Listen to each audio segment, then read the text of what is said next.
Just here, like I'm looking at Trash's website. Sorry. So I look here, I see his text here. Is this a WordPress? What is this site?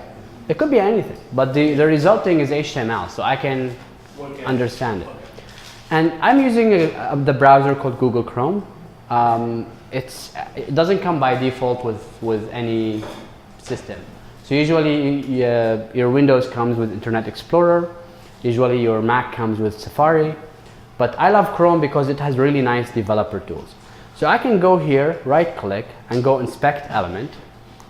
And I can start to actually zoom in. So I'm looking here at welcome to Injera, and it says H2.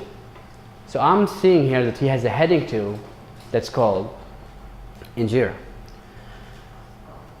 And now I can here look on the side, and I can look at the styling that he's using, the CSS that he's using.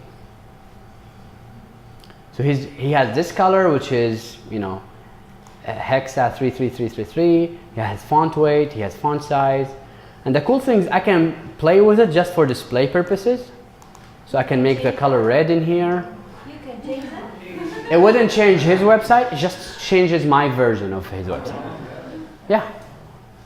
But this is a really cool way to play. So example here, I can put it 25, for example, here.